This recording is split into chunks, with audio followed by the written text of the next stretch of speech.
Hello students, today we are going to start session 9. In this session we will learn about these topics. Know your topic, use key phrases about your topic, avoid too much text on each slide.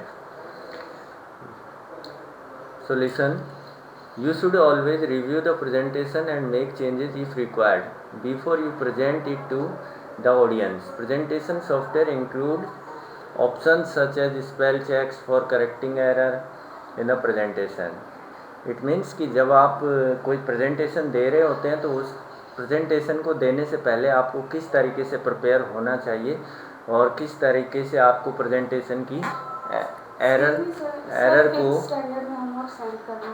Remove करना चाहिए। तो वो चीज़ें इसके अंदर हमें दी गई हैं। Number first, know your topic, कि आप जब प्रेजेंटेशन दे रहे हैं उससे पहले आपको जो सफिशिएंट मटेरियल है उसको आपको रखना चाहिए। आपको ऑडियंस के सामने क्या आपको बोलना है किसी टॉपिक से रिलेटेड, तो वो सारी चीज़ें इसके अंदर सबसे पहले आपके पास होनी चाहिए। यूज की phrases about your topic. Good presenters use key phrases and include only the most important information. Choose only the top 3 or 4 points and make them several times. It means कि जो आप उसके अंदर जो आपका टेक्स्ट है उसके लिए आप की फ्रेजेस को यूज करें और जो भी आप डिस्क्रिप्शन दें वो 4 या 6 वर्ड से ज़्यादा नहीं हो उसके अंदर। ये चीज़ें आपको अपनी प्रेजेंटेशन के अंदर रखनी होंगी क्योंकि ज़्यादा डिस्क्रिप्शन देने से ऑडियंस को समझ में नहीं आता है। Avoid too much text on each slide.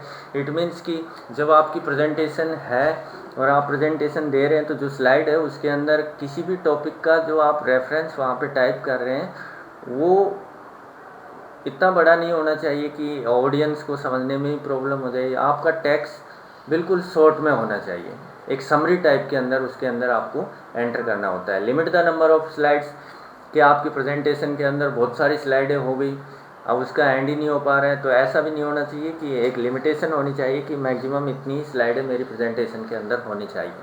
Plan the layout of your slide.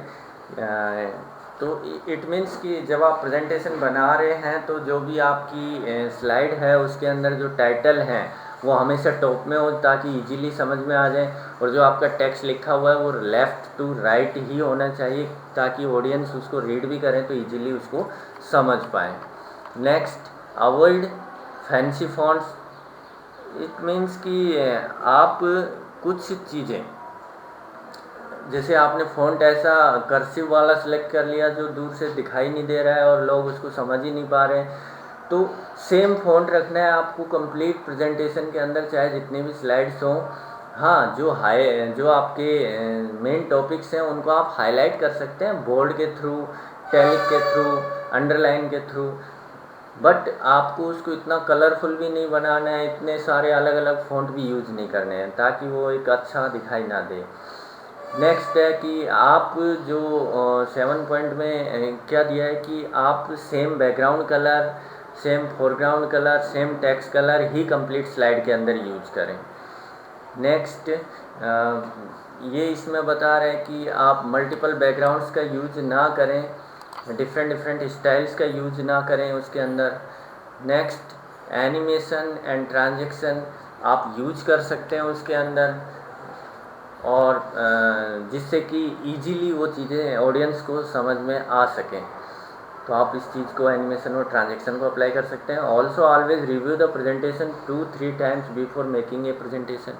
आपको प्रेजेंटेशन पहले 2 या 3 बार आपको खुद से देखनी चाहिए उसको कि मैं इसको किस तरीके से किस टॉपिक को डिस्क्राइब करूँगा वहाँ पर, और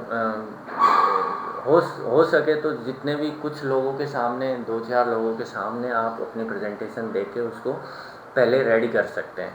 तो ये सारी चीज़ें इसके अंदर दी हुई हैं। That's it for today.